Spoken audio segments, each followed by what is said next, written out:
was working with a company in Petaluma, and they'd hired me to work with all the marketing managers, helping them design the talks for a company meeting. Went very well, so they said, can you work with our president? He's an engineer.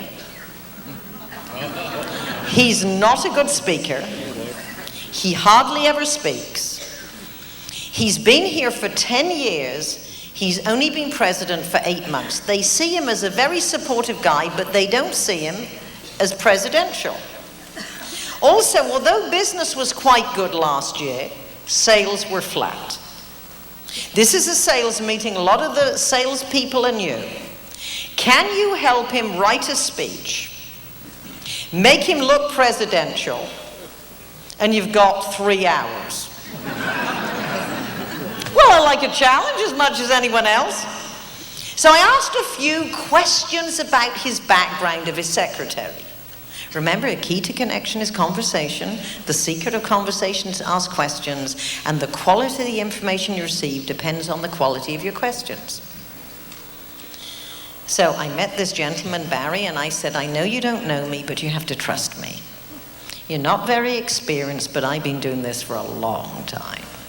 I've been going to conferences and see presidents and CEOs give good speeches and inspire the troops, or seen them do pitifully and demotivate everyone. Now, we don't have very much time, so you need to do exactly what I tell you. I am your new best friend. My brother says, I'm not surprised my sister gets paid to tell people what to do. She was a very bossy little girl. So I said, all right, everyone tells me you're very supportive. And you're very ethical. Where did that come from? Tell me about your parents. I hear you're interested in sports. What sports?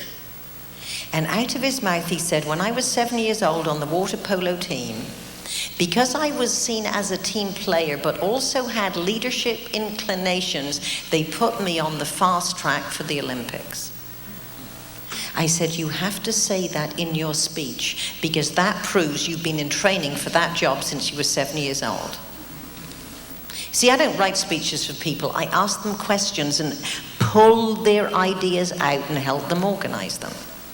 Then he told me about going to the Olympics in Mexico City. And he said, even though we lost, it was an exhilarating feeling. He talked about going to Russia, where the best water polo players were, that would practice with, and then going to the Olympics in Munich.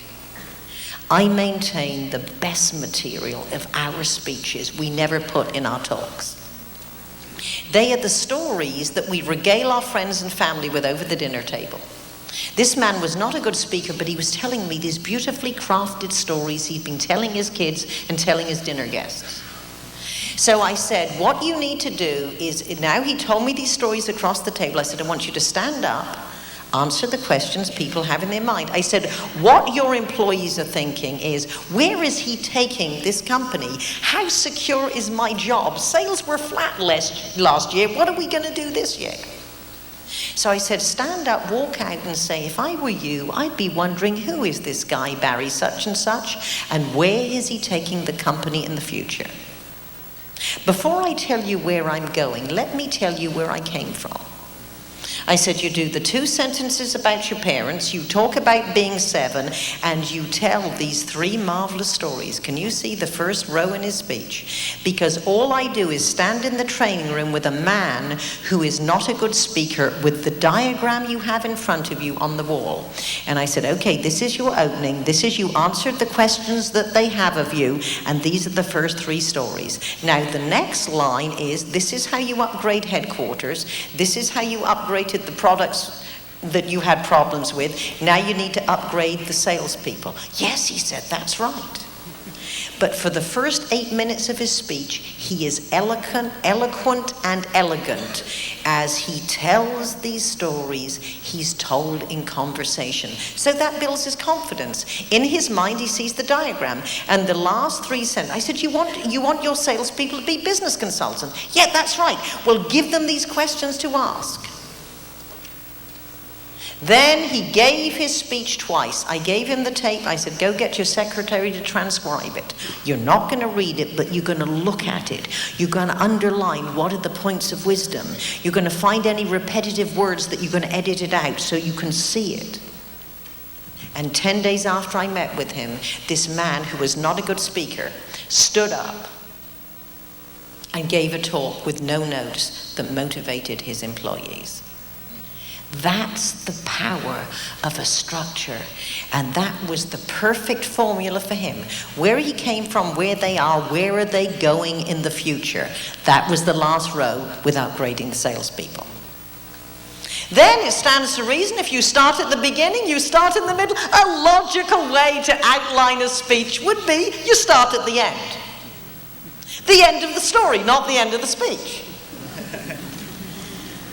I was speaking at a National Speakers Association conference in Phoenix. And a young man, friend of mine, Scott Halford, told a story in another session. His opening line was, it was the scariest experience of my life. As a young man, I'd always been interested in movies, and my parents were very supportive. I grew up to be a documentary filmmaker. And we went and made a documentary about death row. And I actually had a week in solitary confinement, and we got to as far as strapping me in Sparky, the electric chair. And he said, Patricia, how would you tell that story? And I said, can I do it in my session tomorrow? And I asked him a few details. Well, what do they actually do before they put you in the electric chair? Well, they shave your head, and they get this wet sponge, and they tape it to you, and they put this helmet, and they strap you in. This is what I mean by begin at the end. I said, why don't you walk out and say, it was the scariest experience of my life. My head was shaved. The wet sponge was taped to my forehead. I was strapped in Sparky, the electric chair. Now, what are you thinking? How did he get out? He looked so respectable. What did he do? But the point is, when you have a dramatic opening, the audience is sitting forward, waiting to what came next. That's the end of his speech, the way he did it. Then you go back to the beginning. When I was a young man, I always loved movies. And my parents really supported me as I went to film school, and I went out to become a documentary filmmaker. And then you go on. Doesn't that make sense? So let's look at 3 ways. Start at the beginning, start in the middle, start at the end. And I promised you 4. This is basically what Mike Powell did. I don't care what you do in your life, what job you have, or maybe it's just about being a Toastmaster. When you go to cocktail parties, people always ask you the same questions. Make a list of all the questions people ask about being a Toastmaster or being whatever it is you are. So if you have a speech to give, you could just stand up and very simply say, these are the 5 questions I'm most frequently asked about being a nuclear engineer, or about belonging to Toastmasters. You write those 5 things down, you look at them, you look at the first one, put your notes down, and you answer them conversationally. You may never have done it in a speech before, but you've done it so many times at cocktail parties, it's pretty much the same. You stand up and do it just a little bit larger than life.